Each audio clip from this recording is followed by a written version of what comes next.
man to man in the trenches. And then when you come home to America, then you are looked on as a second-class citizen. And this, he's saying that, you know, this fight that we have over there, it seems to me that same kind of fight, it almost seems like he's asking for a civil war. To stand up at home, to stand up against this. And you know another thing, as they were reading this, when you look at this, and I was thinking about the Declaration of Independence, there are so many things in that that are synonymous with the Declaration of Independence. And it's ironic because here you have, America asking for their freedoms from Great Britain with some of the same basic, elements as to why they should be free, with the African Americans having the same, some of the same stimuli to be free in this country. Thank you. Yeah, thank you. Yes.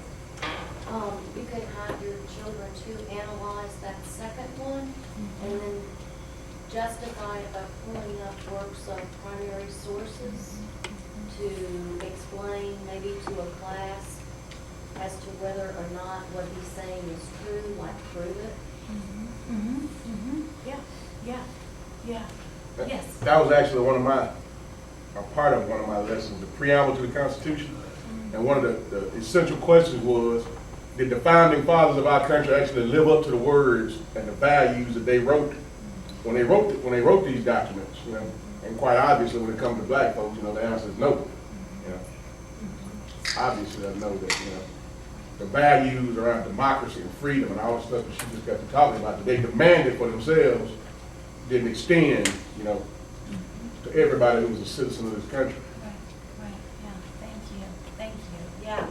Right, so all of these reasons that we've talked about, the omnipresent threat of racial violence, the heightened expectations of World War I, the diminished flow of European immigrants, and the opening of industrial jobs in the North, these are many of the reasons for the migration. And here we see a map of the northward flows of the migration. And it's an interesting map to look at because it really shows how many migrants traveled directly north. So some from Texas went directly to California, to Los Angeles and San Francisco, but many migrants from Mississippi went directly to Chicago.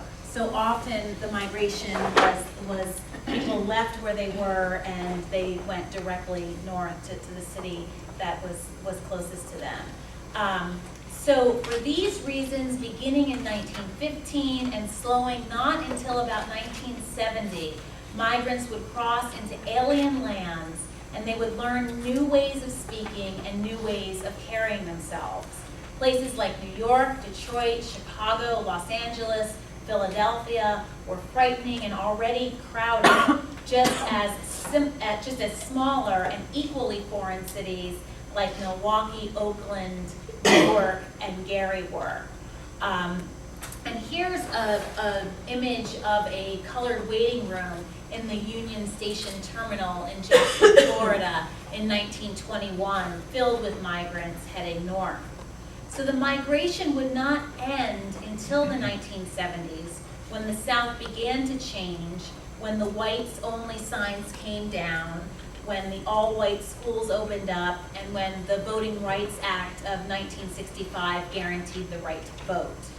But by then, nearly half of all Black Americans, some 47%, would be living outside of the South, compared to 10% when the migration began.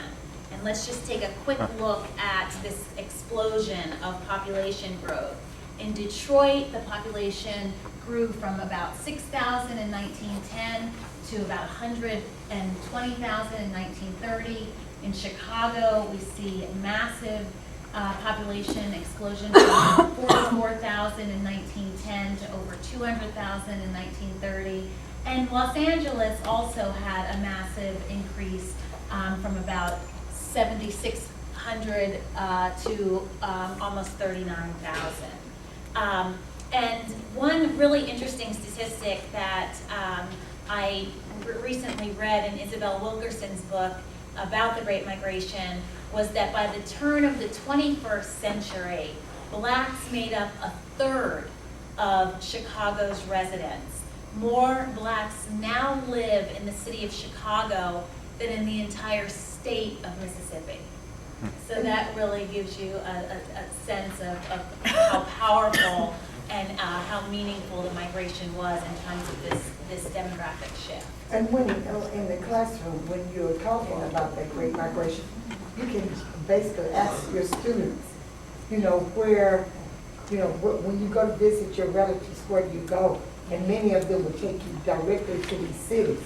And then you can have them to do like research with the parent and ask questions as to when did, how did they get to nothing? Why did they go there? And it brings those pull and push factors back. And they really begin to link it with, okay, well, I can see we were part of this because my grandmother, my great-grandmothers, they were in Detroit or Chicago. All of my folks are in Chicago. Right. When we go to Chicago, I'll see all my folks there because, that's, and they moved there during this time period. That's a great point. Mhm. That's a great point. Yes, yes. This is just what I see where I live at in Columbia. A lot of those older people now who have retired up north, you see them now moving back to the south. After they've moved off in the Great Migration, and now that they have, those that established themselves, had careers, and have retired, now they are all, I know I see it in my hometown, they are moving back.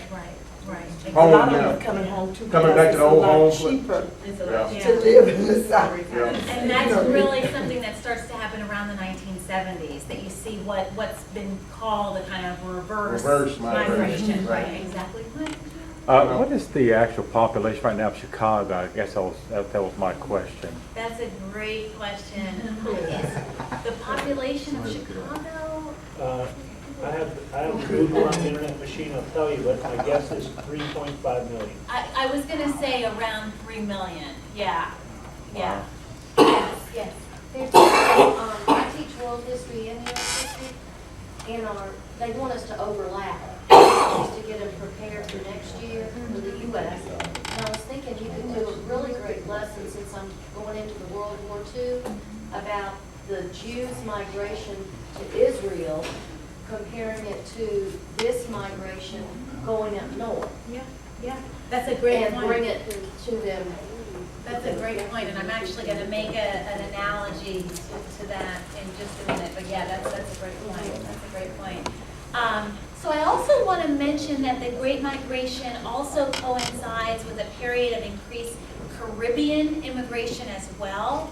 Between 1900 and 1913, 40,000 immigrants from the British West Indies relocated mostly to Harlem.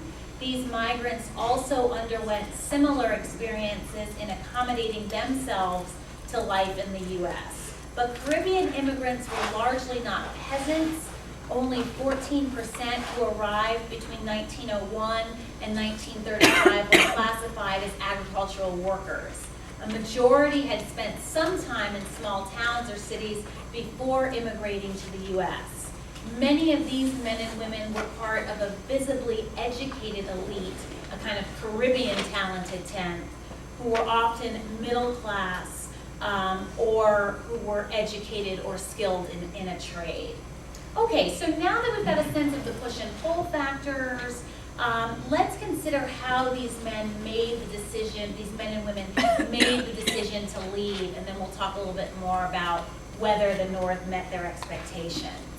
5 minutes. Should we break now, maybe? And We can. or do you want to? We can break. I got to change the tape out. So if you want to break, then I can come back and put the next one in or whatever. Sure. You want to do that? That sounds great. Okay, Okay. why don't we just take, All right. so we'll take about a 5-minute break, and then we'll talk a little bit about how migrants made the decision to leave.